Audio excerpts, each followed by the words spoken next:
Hi, hello, everyone. Thanks for joining us today for this special call with Tony Khan to discuss the upcoming Ring of Honor Supercard of Honor pay-per-view event. So per custom, just a few quick housekeeping items in the interest of time and giving everyone the opportunity to ask as many people or give as many people the opportunity to ask a question. We're going to ask that you refrain from asking two-parted questions if possible. And we definitely want to ask that you keep your questions and the conversation focused best you can on the upcoming Ring of Honor show. And very important, as Robin mentioned, please make sure your phone is unmuted. So with that, I'm going to turn it over to Tony for some opening thoughts, and we're going to open the lines for your questions. Tony? Thank you, Jim. Thanks, everyone, for joining us today. I'm very excited about Ring of Honor Supercard of Honor coming up tomorrow night. It's going to be an amazing pay-per-view. There's so much excitement around the card. We have one more go-home episode of the Ring of Honor TV show tonight on watchroh.com. There's been great reception to that show, our 5th episode of the series tonight. I'm very much looking forward to it. And I'm also just in general excited about a lot of things happening in the world of wrestling, in particular in Ring of Honor and in AEW, frankly. And I know this might steer some of the attention and direction to AEW, but I'm also a big believer in both companies and the complementary nature of owning AEW and Ring of Honor and the way that they can correlate and be related. And I have some very exciting news coming on AEW Dynamite on Wednesday. I'm very excited about that, and hopefully we can all reconvene and talk about some of those things. But in addition to what's going to happen next week in AEW, I think there's going to be a lot of buzz on the world of Ring of Honor this weekend, and obviously a lot of things happening in the world of wrestling, but the fact that there's this much excitement about the Ring of Honor event, and I believe we have the chance to do the single best event in wrestling this week with Ring of Honor Supercard of Honor, and that ROH has grown to new business heights, and we have the most streaming subscribers in the history of Ring of Honor while still maintaining the best pay-per-view numbers in the history of Ring of Honor and live attendance marks. And I also feel like there's a place for Ring of Honor in the space, in the universe of wrestling that exists outside of AEW, but peripheral AEW. And there are many reasons why the promotions can and will complement each other very well.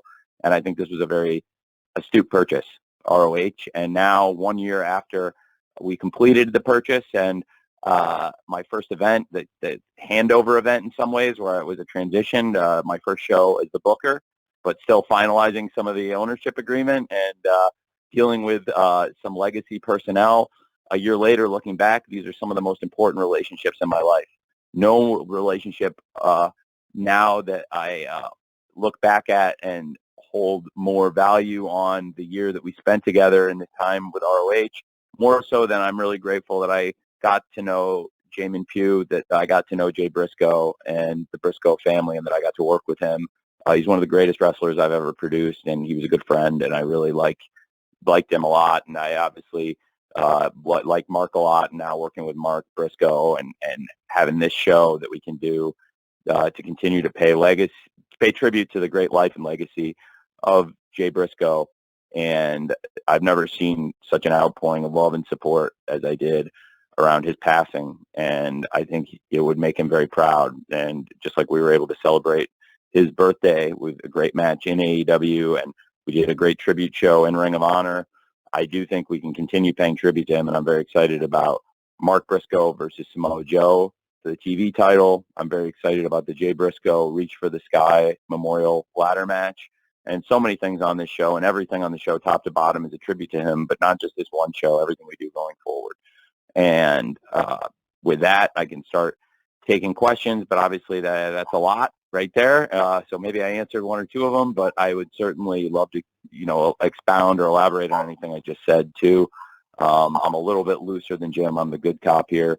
So if it is a two-parter question, I will do my best. But like he said, sometimes it's hard to answer two-parters, and I'll also stay on as long as I can to make sure you all get good answers to your questions. So with that, we can start answering them. Thanks, Jim. All right. Thanks, Tony. And I'm not a bad cop here, okay? I'm just trying to run the show here. So here we go. Hey man, we have you do a great job of it. You keep me on time and accountable to these folks. Thanks, man. Good. And we have a lot of people that are really fired up to ask you some questions, Tony. So we're going to start with Brian Zillum from PW Torch, and then I'm going to ask Katrina Blake from Women's Wrestling Talk to be ready after Brian gets his question. Brian, you're up. Tony, can you hear me? Yes, sir. Hi, Brian. Good to talk to you, Tony. It's great to talk to you. Thanks for taking the time today, and good luck this weekend out on the show. Thank you. Appreciate it. Thank you. Tony, I just want to really ask you, can you explain the thought and detail that went into making the video package for Kingston and Claudio for the potential main event for the Ring of Honor show? And also, could you see potentially more video packages like that further along in not only Ring of Honor, but potentially maybe AEW, especially if there's a long history of a rivalry, so to say, with the wrestlers?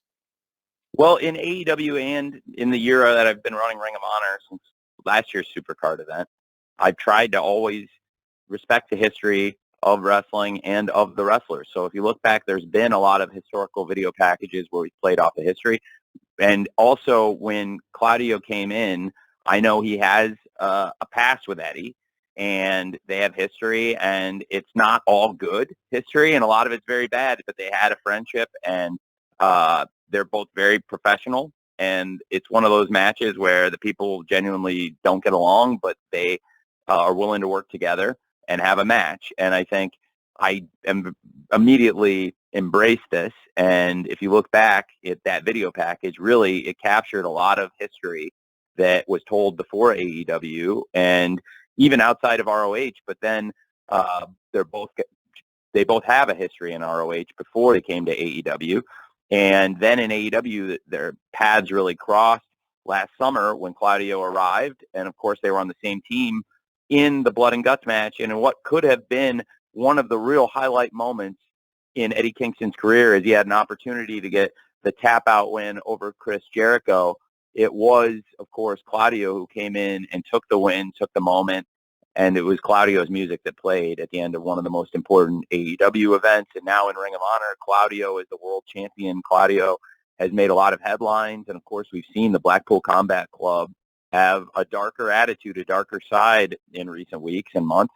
And Claudio is a huge part of that. And he casts a big shadow over the world of wrestling, and he's the Ring of Honor world champion and a dominant player in the history of ROH, and that's why I think it's so fitting he's here. So I really respect the history of wrestling, but to give the most credit to any one person for that package existing and going to Joseph and getting at Joseph Weirdness and having him narrate it and use the storytelling, a lot of what he'd already made and existed, and then completing that story to getting it up to date. It's obviously a very complex rivalry, but also catching up, I guess, and telling a more accurate, it's far from a complete story, but at least to date now we've gone back and updated with AEW and the Ring of Honor and the things that have been happening in these careers for Claudio and Eddie Kingston. The person I give the most credit to for the package existing is Eddie Kingston. I was actually at Eddie Kingston's house,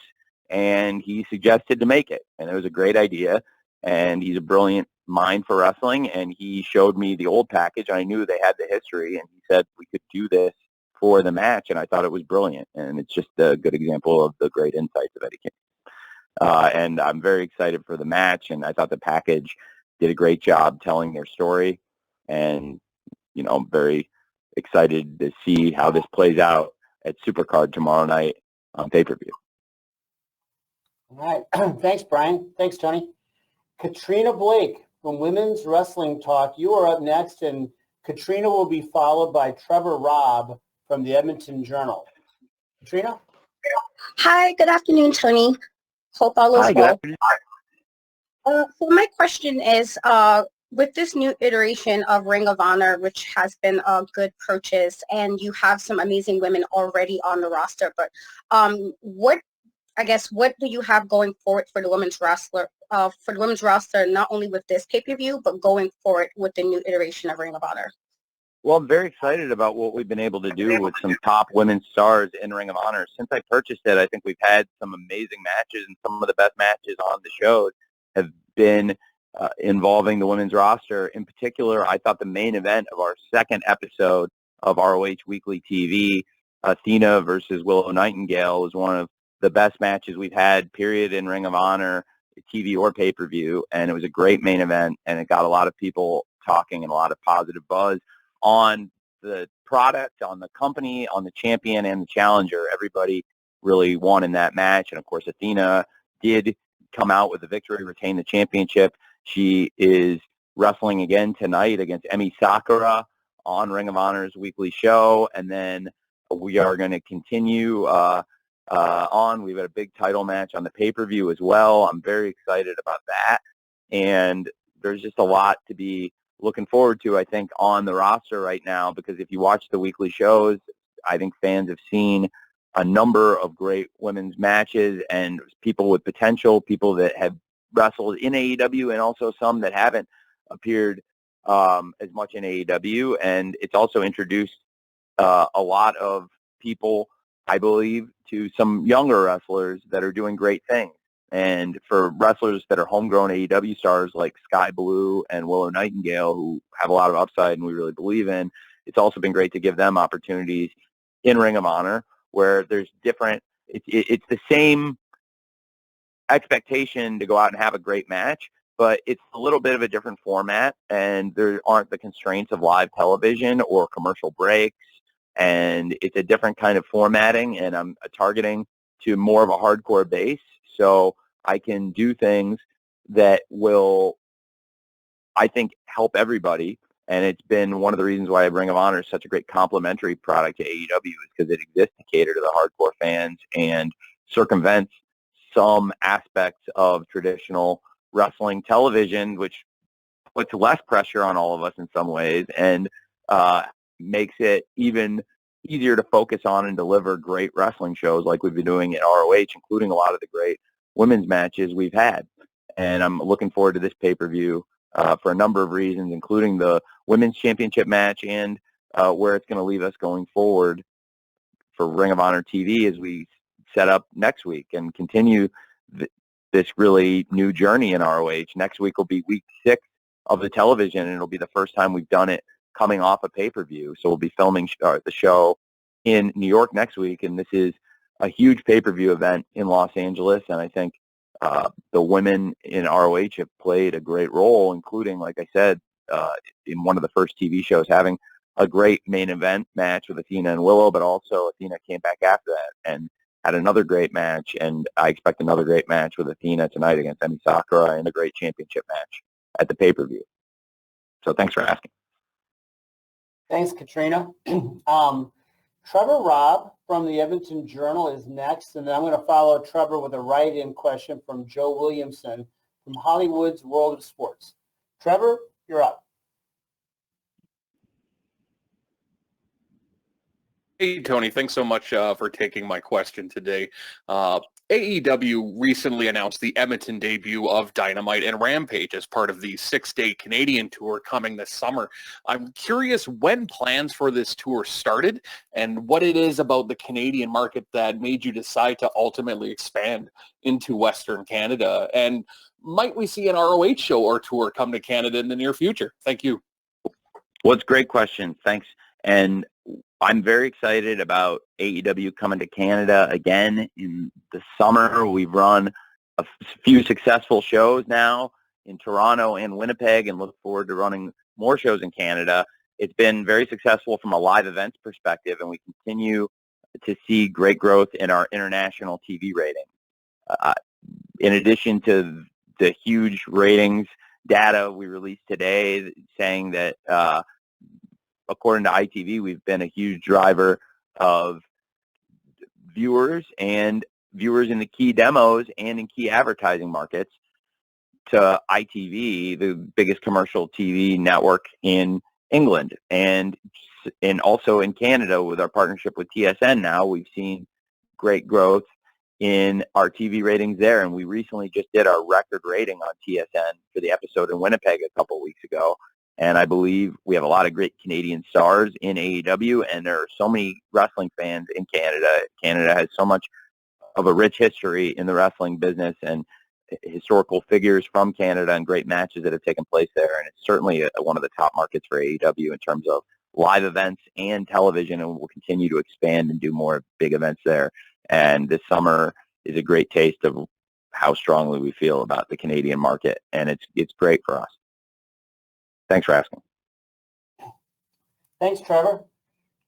Here's the write-in question coming here now, Tony, from Joe Williamson from Hollywood's World of Sports. Chris Mueller from the Bleacher Report, be ready after Tony responds to Joe's question, which is, with all the various independent shows in LA that are happening this weekend, are you going to scout for any talent that may be appropriate for Ring of Honor? That's a great question. I am always scouting those shows, and will be scouting in Los Angeles this weekend, other events, but have also watched a lot of these independent shows and international events throughout the year. And that's how we've been able to identify some of these great names. And there's a number of people who work in AEW identifying these names, but I try and stay current, stay on top of who some of the top young names are. And I think that's helped us in both companies, AEW and ROH, that we have a lot of people in the office who love wrestling and love to watch domestic independent wrestling, and in particular international wrestling, where a lot of the names coming in this weekend, a lot of the best wrestlers, and what makes the weekend so special are a lot of the international names. And obviously this pay-per-view, Ring of Honor Supercard, has great examples of that, where there's a lot of international dream matches and exciting things on this show that for the catering to the hardcore audience.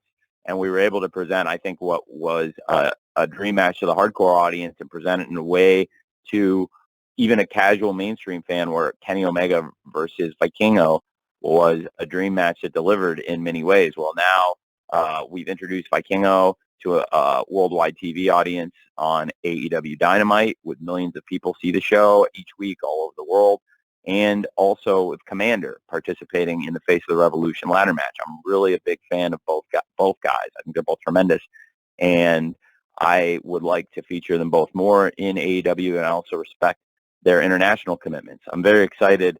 Bandito is one of the great examples of an international wrestler who I'd seen in Ring of Honor in particular. And of course he was on All In, and he's a tremendous talent. He's somebody who actually signed with ROH when we started AEW and was loyal to ROH, which is great. And then when I acquired ROH, he had been the lineal champion.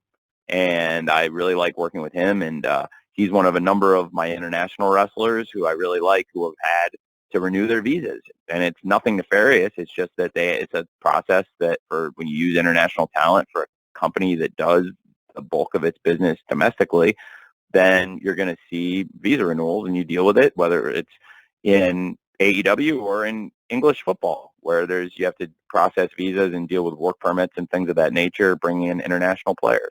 So I really was very excited to get Bandito's stuff all settled, and I think he's been a great example of somebody that has a great chance to excel in both promotions and internationally.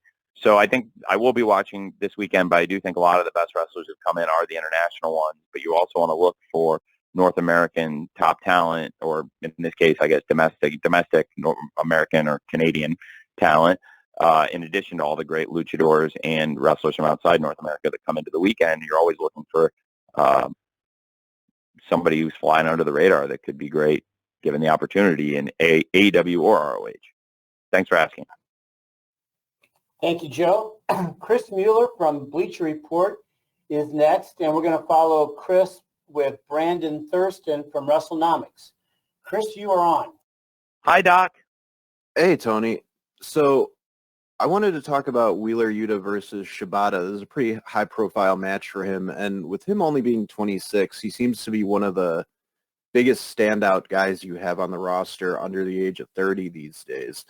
What has it been like charting his growth kind of since he started with the company, and what kind of future do you see him having with either AEW or ROH? He's a future top star in this business. I really believe he has so much potential, and he already is a major star that has accomplished a lot. He's been a two-time Ring of Honor pure champion.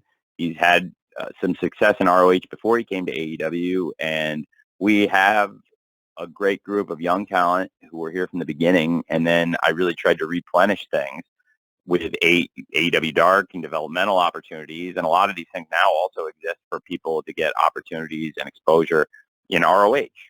And I really took to him in 2021. Some really smart wrestlers recommended that I check him out, and I watched him. And to be honest, it wasn't even I was getting pushed to sign him. It was just like, the match that people said was good, and I watched it, and I really liked him. And then I asked about him, and we brought him in for Dark.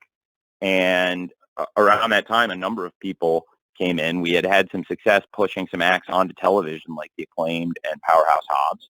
And they had done really well coming from AEW Dark. And then I felt like now that they had gone to TV, I needed to replenish things. So I brought in Wheeler Yuta, Daniel Garcia, who's obviously also wrestling on this card against Tanahashi and had a great match last night against Adam Cole in his return, and is many ways a rival and peer of Wheeler Yuta. They came in around the same time and had a rivalry on the independents, and I thought I could feature them both in parallel paths almost in AEW, like a next generation of that first crop of people that we came in with. And I paired Garcia up with, at the time they were called 2.0, Matt Menard and Angelo Parker, Jeff and Matt.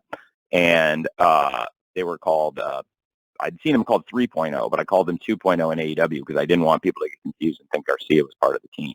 Yuta is somebody I really like a lot. I think has a ton of upside and just a really good person that you want in your locker room that everybody likes and respects and has come so far in a couple of years.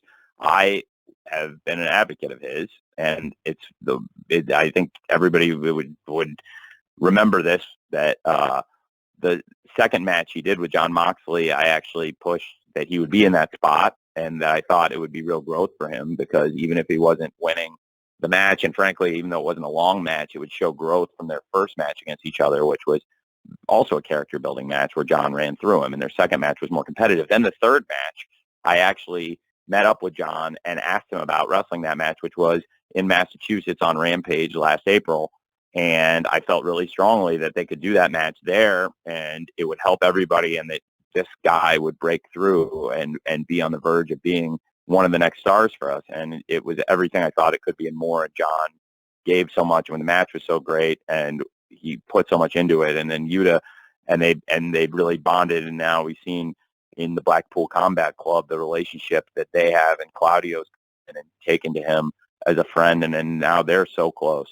And you see Claudio and Yuta in AEW and Ring of Honor, the Blackpool Combat Club, one of the dominant stables in wrestling, and now you have these two great champions in Ring of Honor, Claudio Castagnoli and Wheeler Yuta. And I think for him to be there with those top wrestlers, in addition to them, one of the greatest wrestlers in AEW history, and possibly one of the greatest wrestlers ever, and certainly one of the greatest wrestlers in ROH's history, is Bryan Danielson.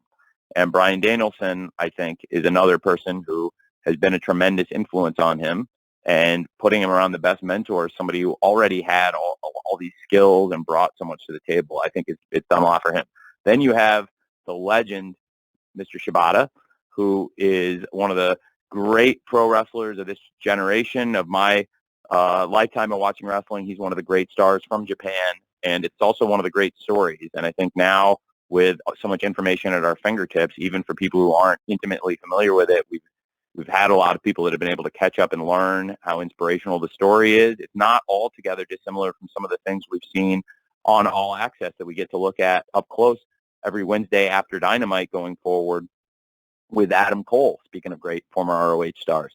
The comeback that Shibata made from his brain injuries, it is so inspirational, and nobody thought he would be in this position. He's probably one of the least likely people, maybe even more so than Adam Cole or Bryan Danielson.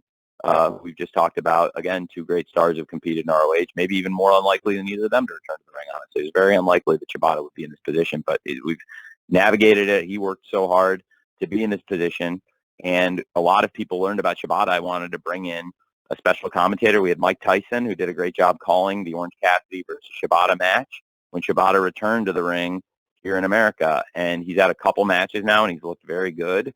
But this could be his toughest test, because the Blackpool Combat Club is running so hot right now, and Orange Cassidy wasn't necessarily trying to take his head off. He wanted to have a very competitive wrestling match. Orange Cassidy, believe it or not, does take a lot of pride in the wrestling, and I think that's one of the secrets of why he's been so effective as a wrestler in AEW and as a draw on TV and digital and many other ways. And I think that in particular, he's another person that was a really good influence on Yuta, and is probably a common link between Yuta and Shibata in many ways, and that he's wrestled both of them and has trained with both of them and knows them both very well. And I think there's, styles make fights. This is really interesting because the aggressive style of the Blackpool Combat Club, it's very different from that of Orange Cassidy, who's going to go around unless you try to take his head off. And then we've seen when the best friends have to get down and dirty, nobody does it better than Orange Cassidy and the best friends in those kind of situations. Like when it came down to it against Santana Ortiz in the parking lot fight, and Orange Cassidy popped out of the trunk. They're very resourceful, and they have to be. And Wheeler Yuta learned all that at the feet of Orange Cassidy, and then learned a lot now at the feet of some of the top names in wrestling, Jon Moxley and, of course, Bryan Danielson and the Ring of Honor World Champion Claudio Castagnoli. So there's a lot to be excited about in the match, and I'm looking forward to tonight's ROH TV on watchroh.com. The shows have been great every Thursday night. It's a really reliable wrestling show. It goes by so quick. It's unbelievable how much content we get in. And I have a lot of fun doing it. The wrestlers are having a lot of fun, and we're able to present these kinds of fun matches like tomorrow night, live on pay-per-view, Friday night, March 31st in Los Angeles, Wheeler Yuta versus Katsuyori Shibata for the Ring of Honor Pure Championship. Thank you. Thanks, Chris. Brandon Thurston from WrestleNomics is next, and I'm going to follow Brandon with a write-in question from Dave Meltzer from Wrestling Observer. Brandon. Hi, Tony. Nice to talk with you again. Hey, thank you. So I was wondering, there's been some talk in public of late about conflict between talent, whether that's CM Punk's issues with various people. So I was wondering, as the lead executive and as a manager of talent, what are some of the biggest lessons that you learned over the last 4 years about how to manage wrestling talent? I think there's a lot of things from when I got into the business to today. I mean, I've learned so many things. Certainly, there's no benchmarking for getting into this. We launched a challenger promotion for which there was no direct precedent. It had been already operated in the market conditions we were trying to operate under, and frankly, in this era of social media and digital, it had never been done before.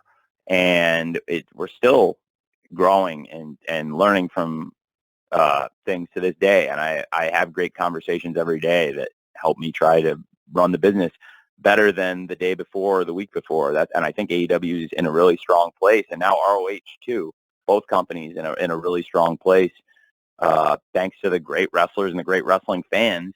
And I believe the shows for both companies have been really great. I think AEW, the TV, has been really great episodes, and the fan feedback and everything we get back as far as the response from our fans has told us that, like, the people who watch the show feel like it's been really strong lately, and Revolution was one of our best pay-per-views and performed really well. And I felt like we came off it with great TV, and Ring of Honor has done great pay-per-view numbers and now has had great TV, which is a new element. And going into Supercard, I'm really excited about where all the wrestlers I have under contract, where on the aggregate, where we stand.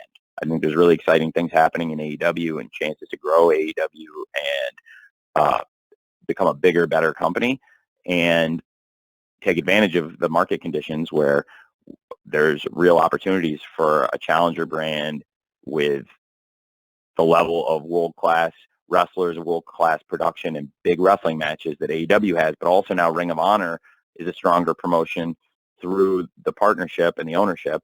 And I'm able to present pay-per-views like Supercard now, where I think this could be the best pay-per-view we've done yet for Ring of Honor, which is frankly saying something, because so much of the DNA of these pay-per-views has been FTR and the Briscoes. This will be the first one that I have done that did not have Jay and Mark Briscoe versus FTR, and frankly, FTR and Jay are not on it. So I've only got one of the four yet. I feel like by doing so many things to strengthen the roster and take advantage of the synergies and do things to elevate people where we can get the best out. You know, I can't give everybody every single opportunity, but I'm trying to give the most people the right opportunities. And I think it's going really well right now. So I'm really excited for Supercard and everything going forward.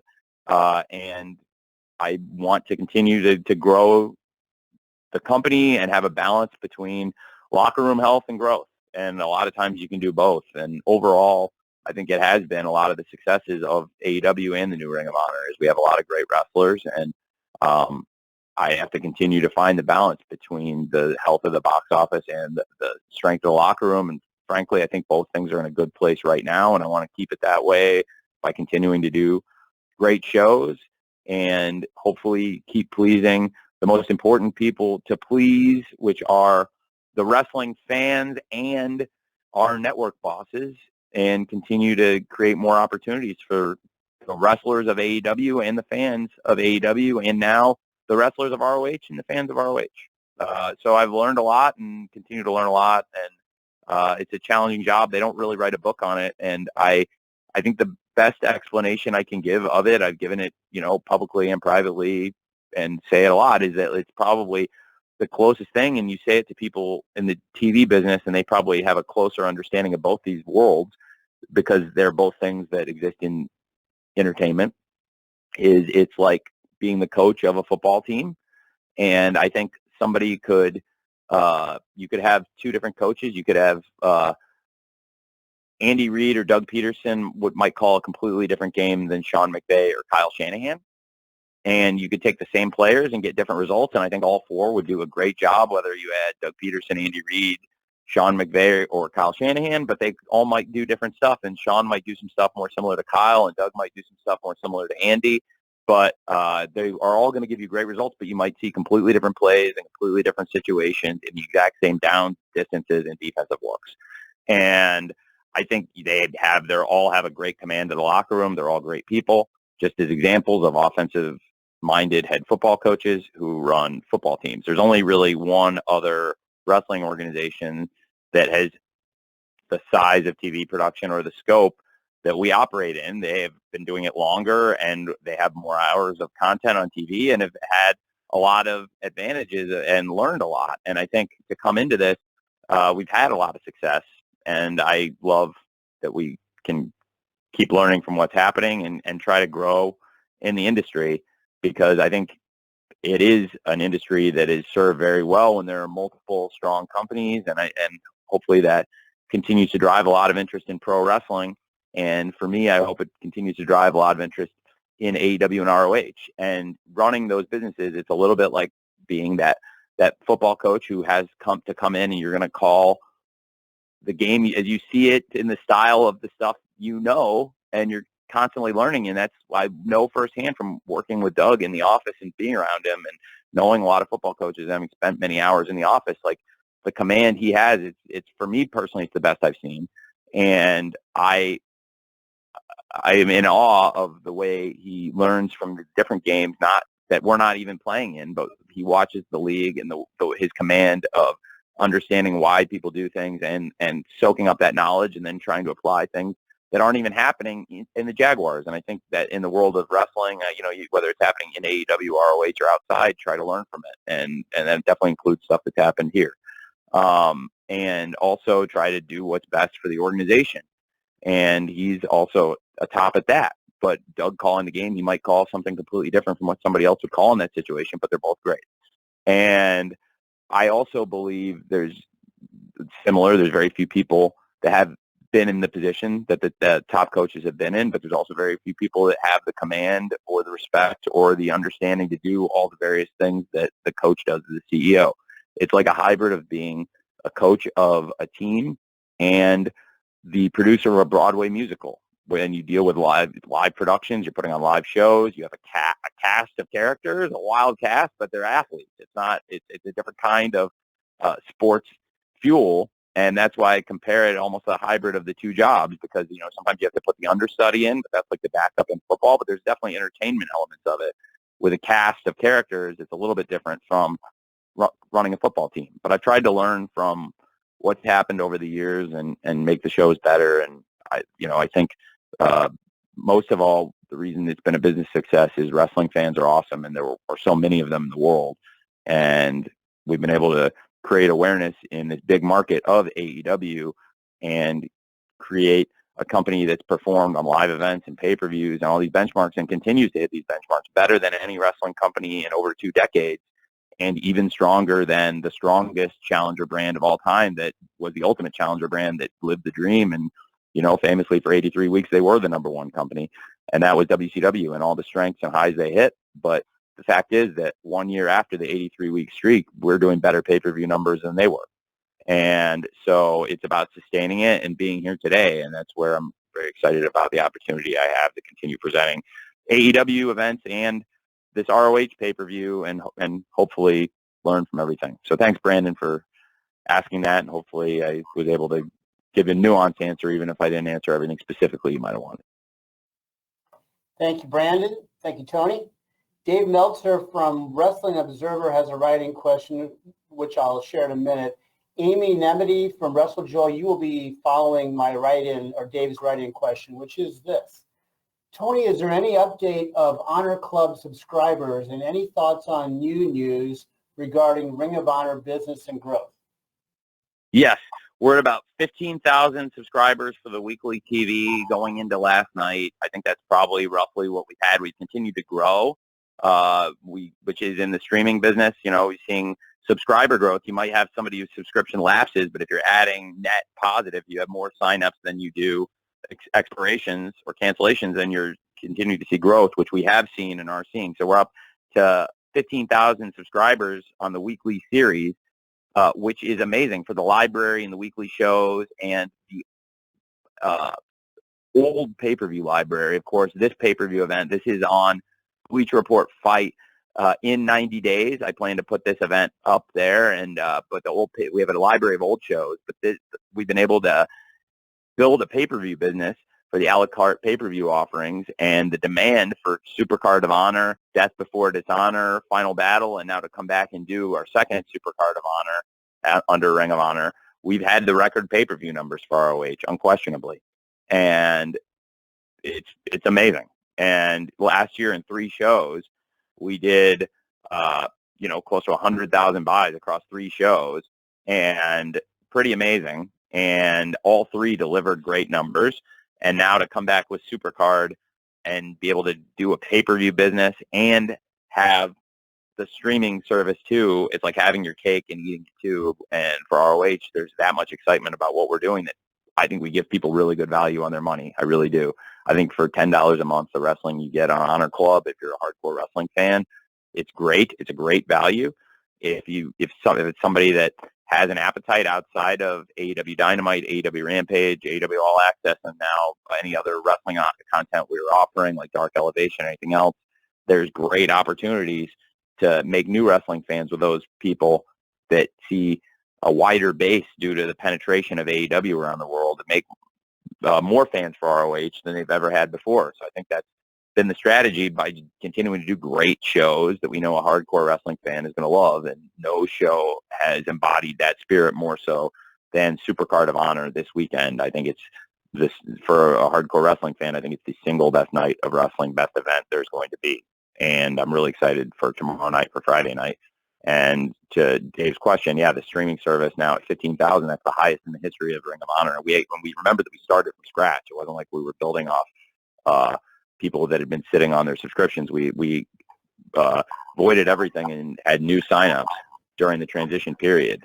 And I actually acquired this platform. It was in part already a lot of the work had been done, and it was one of the reasons why I thought that the acquisition of ROH, when I did it, made sense, because there was a lot of infrastructure in place and a lot of assets, including what is now a great streaming service that is available on watchroh.com and continues to grow.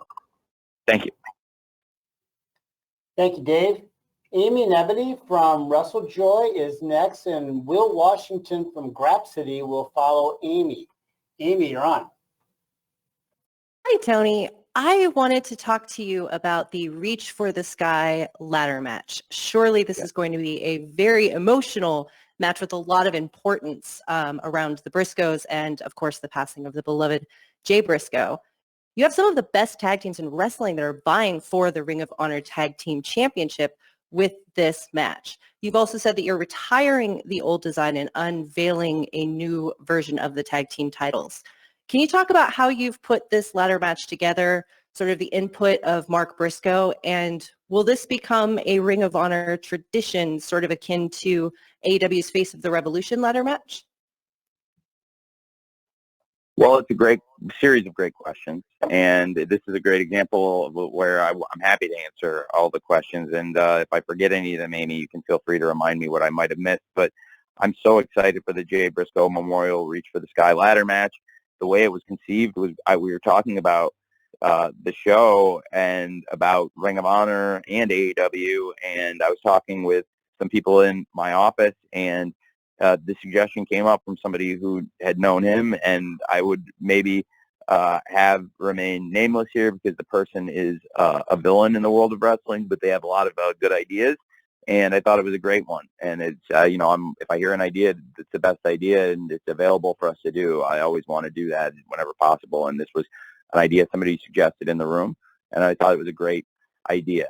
And to be honest, I'll just say it was QT. You might a hated person on TV, but it was a great idea, and I thought it was like, yes, that's the best idea I've heard for sure. And he knew Jay Briscoe and liked Jay Briscoe and thought it was a nice idea. And then I ran it by Mark, and Mark loved it. And Mark, then I told him kind of what I wanted to do, and of course, Mark is chasing the television title. He's never held the TV title, and he's had shots. He's had a lot of opportunities. He's chased the TV title, and he, in many ways, like the Susan Lucci, that has had so many opportunities and yet not been able to get that Ring of Honor World TV Championship and become the great single star that we did see Jay Briscoe have, that singles breakout win and become a great world champion. And Mark Briscoe, I believe, has that capability to be a great single star, be a great world TV champion in Ring of Honor. I'm very excited about Mark Briscoe versus Samoa Joe one-on-one, but Mark also was very clear that he didn't want to go back into a tag match or be in tag matches. And, he would like to do singles and trios or multi-mans, but not do tag matches. And that was something that made a lot of sense. And obviously I want to do what makes Mark most comfortable. And he was very comfortable with the idea of the Reach for the Sky ladder match. He's been having great singles matches, and also as a trio with the Lucha Brothers, had some really exciting matches. And I think there's a lot of opportunities for other great singles matches and trios matches and combinations with Mark. But for this, on this pay-per-view, for him to be wrestling Samoa Joe, who is a Ring of Honor Hall of Famer in the inaugural class, along with the Briscoes, and to have somebody who is a great star in ROH's history and in the history of the Briscoes, like Samoa Joe, who is the Ring of Honor World TV Champion and one of the best wrestlers in the world. That is a really exciting match on the card involving the Briscoe family, but also the Jay Briscoe Reach for the Sky ladder match is something we're very excited about. And having these great teams in the match, like Aussie Open, Top Flight, The Kingdom, the Lucha Brothers, and of course Rush and Draglistico. I'm really excited about the wrestlers in the match. I'm excited about the concept, and it is something maybe potentially you could see. I think we could do in the future, although it was obviously conceived in the moment of something we never anticipated happening. So it's coming up very, very quickly. It's been a very emotional time these last few months for a lot of people. I can only imagine for the Pugh family, the people who don't know, that's the Briscoes and the Briscoe family, the parents, Mark and his wife, and the whole family, the extended family and their friends and the people who are like family to them. It's a very wide network, and there's a big outpouring of love and support, but what it helped carry so many people through, ironically, is the great strength of the Briscoes, of the family. The Pugh family has some of the strongest faith and some of the strongest principles I've seen. They're just wonderful, inspirational people. And to go to Delaware and see up close the kind of people they are and get to know them better, because I had really just started working with Mark and Jay and become friends with them in this year. And that's why I went to bat so many times to get them in AEW, because when I acquired ROH, I was excited. Now I can work with the Briscoes and we can do this. But I had tried to get them in AEW many times. And, something that I believe would make Jay really proud is that eventually he did become a big part of the AEW legacy and do something there and have that tribute to him on what would have been his 39th birthday, and to celebrate the life and legacy of Jay Briscoe in AEW, and of course in Ring of Honor, where he's one of the greatest wrestlers ever. And, it's a very important tribute to so many of us to have the Jay Briscoe Reach for the Sky ladder match, and for Mark Briscoe to wrestle and try to win that big singles title that means so much to him, that he's chased that World TV Championship against a wrestler that he's never beaten, Samoa Joe, who has a real rivalry with the Briscoe family. So I'm very excited about the whole event, and we'll always think of Jay Briscoe, our friend that we miss. Thank you, Amy. Thanks, Amy. Okay, Will Washington from Grapsity is next, and John Pollock from Post Wrestling will follow Will. Your line's open, Will.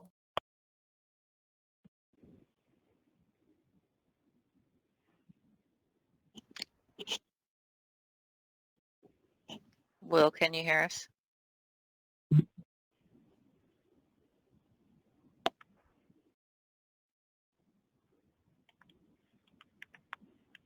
How about if we go to John Pollock, and we'll try Will after John. Can we get John on? Yes. John? Yes, I'm here.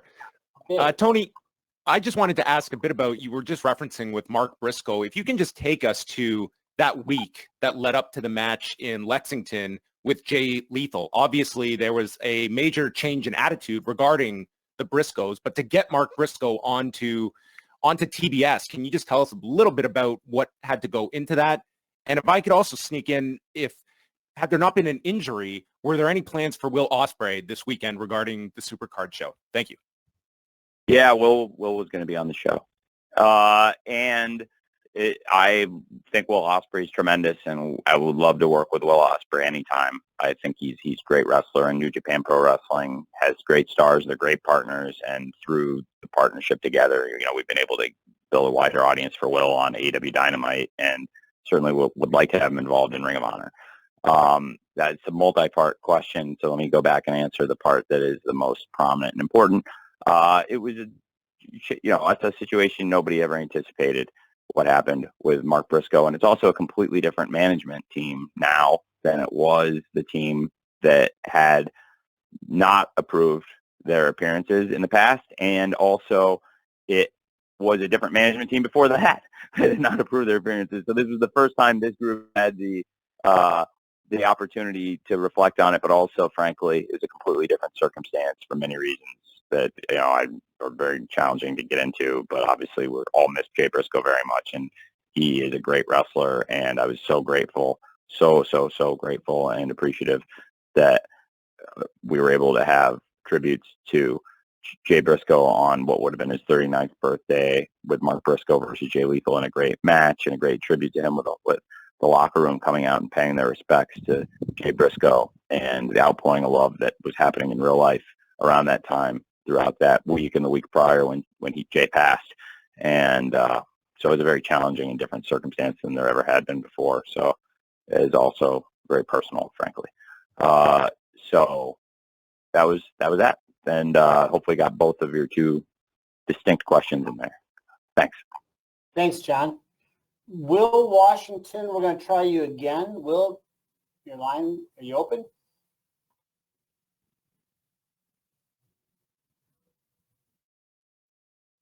Will? Yeah, he's open, but I think it's his mic that isn't connected correctly. Yeah, how about this? I've got a write-in question from Max Everett from Sportskeeda. So I'm going to go with that one right now, Tony, and then we'll try Will one more time after you answer Max's question. And that question is, considering your existing relationship with New Japan with AEW, is there a chance we can see another G1 Supercard or cross-promoted event in the future? There's definitely more opportunities for partnerships with AEW and Ring of Honor with New Japan Pro Wrestling. That's been such an unprecedented, great partnership, great relationship, and it's something I never would have thought was possible when AEW launched. And it really started when before I acquired Ring of Honor, but then there's a great history with New Japan and Ring of Honor too, so it makes all the sense in the world. They have a great history together. So that was a very successful event they've collaborated on. I think Forbidden Door is a great partnership that can bring all the companies together, and there's other opportunities too. I think that we can pay legacy to the great spirit of Mr. Inoki, who was a dreamer, and in his dream, he brought a lot of the wrestling companies together. He had a Festival of Peace in Los Angeles. I wore the T-shirt through junior high and high school of the Peace Festival card. Chris Jericho was there, and it was a great idea. And now I honestly think it was one of those ideas. In many ways, it was ahead of its time.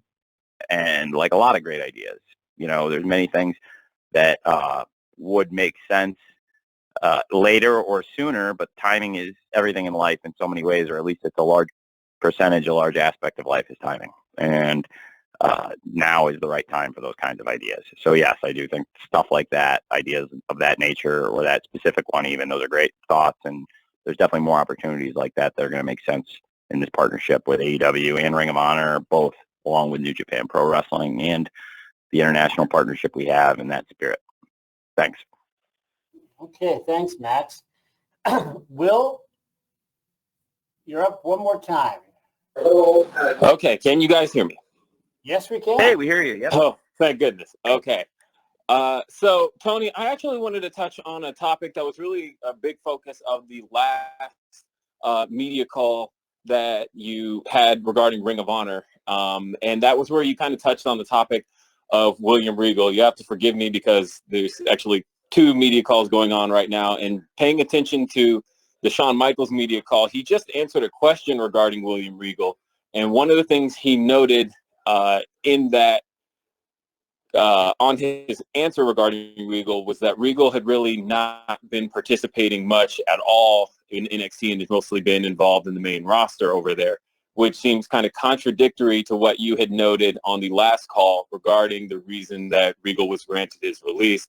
I was wondering, is that part of any of the understanding you were given at the time, or do you believe that matters had changed regarding that? Well, that was how it was explained to me at the time. I can't really speak to what's happening because I'm not there. And but if that's what they say, then I believe it's true. And that was at least the understanding I got for why it made sense for him. But that is one example where I tried to be very accommodating. And that was, I guess, it did come up on the last Ring of Honor pay-per-view media call for Final Battle, and it was a personal situation in many ways, but I tried to be accommodating to him, and even if it wasn't necessarily accommodating to all the things we were doing at the time.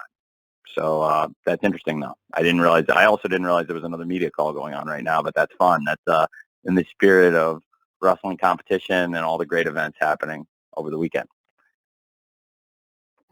Okay, thanks, Will. Tony, we've got time for one, maybe two more. Are you up for two, or you got? Yeah, sure. Okay, we're going to go with Samantha Shipman from the Daily DDT.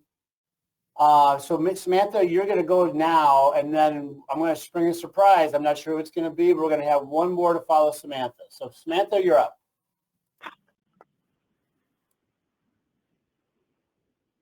Samantha, you need to unmute your line. Okay, I'm sorry about that. Can you hear me? Yep. Okay. Hi, Tony. So I have a question about the women's match for Supercard of Honor, because 2 weeks ago we heard Athena call out Yuka Sakazaki, but then tonight's match is obviously going to be a great one between Athena and Emmy, but then the winner, we don't know who they'll be facing at Supercard of Honor. So can you fill us in on what's going on with Yuka? Is she injured? Could she not get here? Is there something else? Have you read the spoilers for tonight's show? I have not. Okay, well, I don't want to say what happens on tonight's show or talk about tonight's show. So, but I think a lot of people have, and if you follow international wrestling, Yuka's been abroad, and there's a lot of exciting things happening, and obviously Emi Sakura has been here, and given the timing of travel and all that, it's going to be a very exciting show. There will be a great match on the card, and we'll clarify tonight on the show who it's going to be, but also it's important to have great matches on the show because fans pay for the streaming service, and they deserve to get great matches every Thursday on ROH. So it was a match Athena really wanted also, was to wrestle Emi, and Yuka was not here for this episode of TV that we had just done in Orlando, the 4th episode, or the first 3. You know, she would not have been around for the first 4 episodes at all, but that is definitely a match Athena wants, but she also wanted to wrestle Emi this week on episode 5, which airs tonight.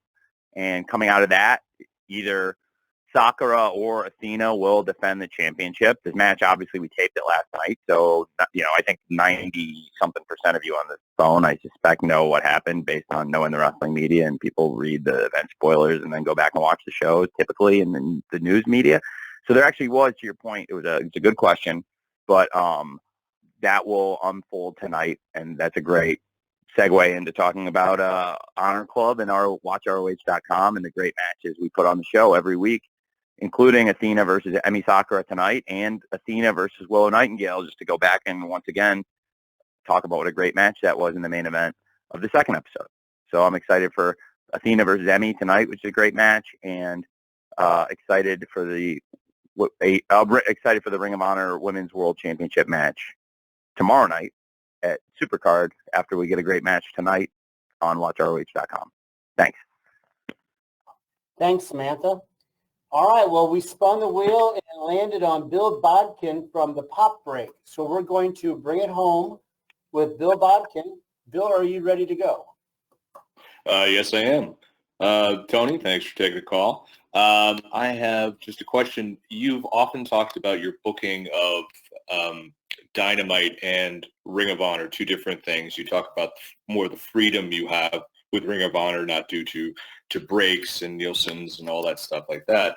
However, has booking a second company, has that influenced how you book Dynamite? Because as I've been watching since the first show ever, like many of us on this call, I've been noticing there's been this new exciting way, and we're getting more storylines and different guys coming in and being booked, and I feel like the show is regained. An exciting show is even more exciting than ever. So has the booking of Ring of Honor influenced the way you book Dynamite and Rampage?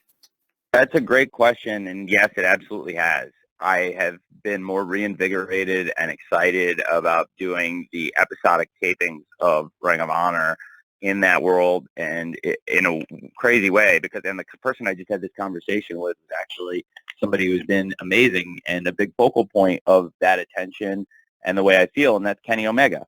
And I told him, I said to Kenny, I feel like more, he asked me about it, and he's probably one of the ultimate students. I think it's fair to say he is one of the very articulate and intelligent students of wrestling, and he asked me about it, and I told him that I feel more invigorated doing Ring of Honor than I ever have before. I feel like, people thought it was going to be a drain because I already have several jobs and do several things and work all the time already. So, but I really love doing it, and I feel like it's been additive to both companies, and there's great synergies, and I get more ideas, and I feel like it's helped everything, and I feel like the Dynamite shows have been stronger than ever, and we just did one of our best pay-per-views of Revolution. Dynamite and Ring of Honor TV in recent weeks have been really great, and we have great opportunities. The All Access premiere is a new opportunity, and a lot of new opportunities. Just to reiterate, I have a huge announcement coming on AEW Dynamite on Wednesday. We had a big week.